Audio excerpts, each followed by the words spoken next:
Penguin Truth here, and it's time for more Otaku Evolution. Please like, subscribe, and contribute to the Patreon. In this video, I'll examine a tiny little corner of World War II, the experiences of children living through the bombings of Japan by the Allied forces. The movie Grave of the Fireflies is one that I've hesitated to review for a few reasons, mostly because I was afraid I couldn't treat it with the weight the subject deserves to be addressed with. But I ultimately felt this was too important an anime movie to pass up reviewing, and decided now was as good a time as any. For many of us, when we think Studio Ghibli, our mind goes directly to Hayao Miyazaki, that delightful curmudgeon who created the fantastical worlds of Castle in the Sky, My Neighbor Totoro, and Spirited Away. But Miyazaki isn't the only director in Ghibli's arsenal. There's also the late great Isao Takahata, who gave us Only Yesterday, My Neighbors the Yamadas, and The Tale of the Princess Kaguya. His first major bit of output for Ghibli, though, was directing Grave of the Fireflies.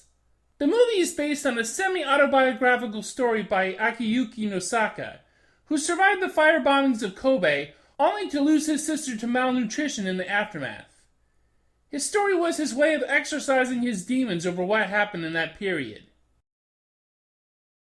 During the final stages of the war, the United States started a strategic bombing campaign against both military and civilian targets in Japan. Kobe was Japan's largest port, home to a lot of shipbuilding, and had businesses tied into the war effort. The firebombing terrorized civilians and underscored the Japanese's failure to secure the homeland, striking at their confidence. But Grave of the Fireflies is not a conventional war story. There are no heroes or villains. There are only concepts and traditions, and failures of both the personal and societal kind. The allies to the Japanese are merely the enemy, and the enemy is a practically faceless force of nature that the people are forced to endure. Mighty fortresses floating on the sea, defending our homeland from invaders near and far. Enemy plane! Ah! Ah! In Grave of the Fireflies, the teenage Seita and his younger sister Setsuko flee their house during one of the many bombing raids. Their mother dies and they're forced to, at first, live with relatives, but things become too difficult for them and they move into an abandoned shelter. There they live a simple, almost idyllic life at first, until they start to run out of food and begin to suffer health problems. No matter how hard they try, they cannot escape the desperation that hunger brings, and tragedy ultimately unfolds. One of the themes of this film is the innocence of youth, mostly seen through the lens of young Setsuko, but also partially through the subtle naivete of Seita. Their family was well off because their father was a captain in the Navy, so they got access to good food and resources, which allowed them to prosper, and while their lives were always going to be touched by the war, in some ways spoiled them for the harsh realities they'd have to endure. Because of this, there's a tragedy in the innocence displayed by the two children, even through their increasing experience. Notice the scene in which the two play blissfully on a beach, acting carefree. Seita, however, has to shield his sister from the brutal reality of the corpse they encounter as he recalls the simpler time. In a heart-wrenching scene, Seita realizes that Setsuko too is losing some of her innocence as she encounters death in the form of the Fireflies. We'll go and visit her grave sometime. Do you remember the graveyard? The pretty one out near Nunobiki. That's where she is now. Under a big camphor tree. Why do fireflies have to die so soon?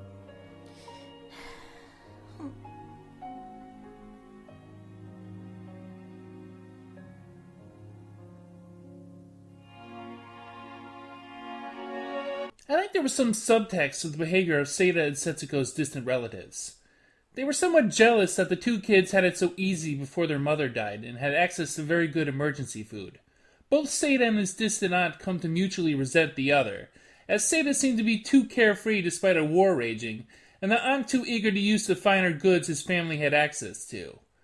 I'll get into the real problem with the situation, and it's mostly within Seita's behavior, but the aunt deserved a little blame too for the tragedy of the children. These were two kids who lost everything in a moment, and it's not as though Seita could just leave Setsuko alone to go work in the factories. The aunt's frustrations are understandable to some extent because most of her boarders contributed to the war effort, but she didn't have to criticize and castigate Seita so consistently. However, this leads me to the very essence of Grave of the Fireflies, and its true main theme, the tragedy of foolish pride. There were bad circumstances for Seita and Setsuko from the get-go, losing their mother, living with an unsympathetic person, struggling to make a shelter their home, starving. They had it bad. But what some viewers fail to observe about this film is not that it's tragic that 2 children die, but that those 2 children did not have to. And what ultimately led them to their deaths was pride. The pride of a nation refusing to surrender. The pride of a woman refusing to make special accommodations. And most of all, Seita's pride in insisting on living in the bomb shelter instead of making things work with his relative. Don't you have any other relatives? I don't know how to contact them. Then take my advice and go back to that woman, son. Everything's rationed now. You can't survive outside the system. Just swallow your pride and apologize. Perhaps because Seita is the son of a military man, he decides to tough it out the best he can, ignoring the encroaching reality that his little experiment in the shelter is doomed. He'd rather risk getting caught stealing food and other sundries, to trade for food, than swallow his pride and go back to his aunt, even if just for Setsuko's sake. He's so blinded by his own faith and his ingenuity that he can't see the writing on the wall, even when it's staring him right in the face. And naturally, things end very poorly for these kids. Just when Seita thought things were looking up again, the rug is yanked out from beneath him cruelly. He had just been kidding himself after all. His pride, his arrogance, cost him the life of his sister and ultimately his own. That is the real tragedy of Grave of the Fireflies, that this could have been prevented. His aunt certainly didn't help things, and it was wartime after all, but Seita made the final decision to stick things out in the bomb shelter. Some people actually dislike this movie. They dislike it because they get angry at Seita for acting so foolish.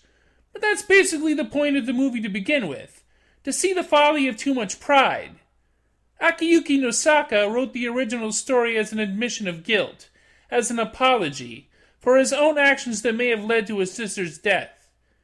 He kills off the character who represents him, perhaps to console the spirit of his sister. But what makes Nosaka, and by extension Seita, relatable, if not entirely sympathetic, is that many of us could see ourselves making the same decisions under duress, especially in our teen years. You're leaving? For where? Haven't really decided yet. Oh. Well then, you two. Bye-bye. Take care of yourselves.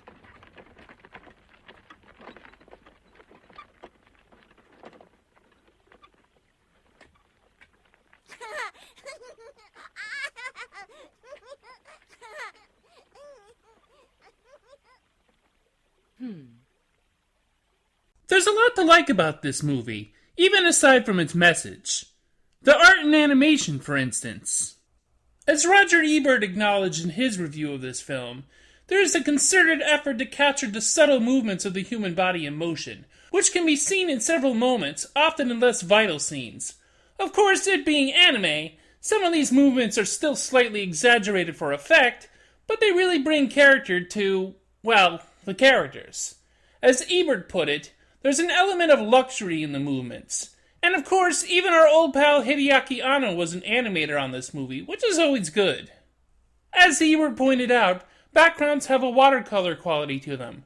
I feel like it creates a sense of softness that makes the tragedy unfolding more palatable. The artists actually did most of the outlines in browns rather than black.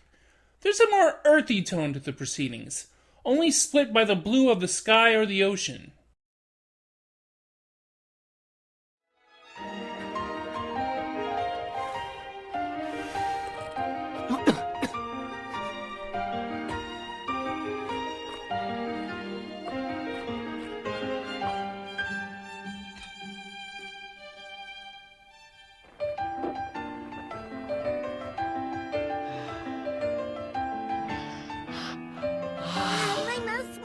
Let's eat. Grave of the Fireflies is an excellent film, and one every anime fan, and even some non-anime fans, should watch at least once. You rarely find a film that actually feels important to watch, but that's just how Grave of the Fireflies feels.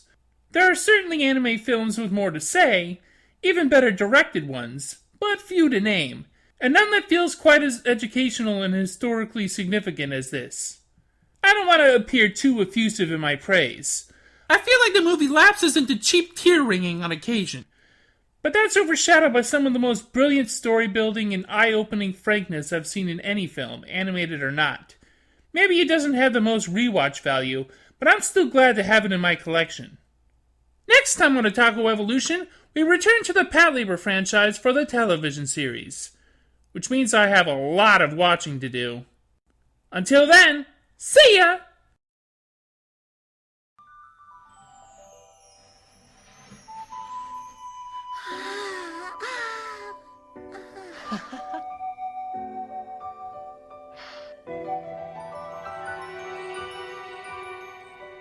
Made of love.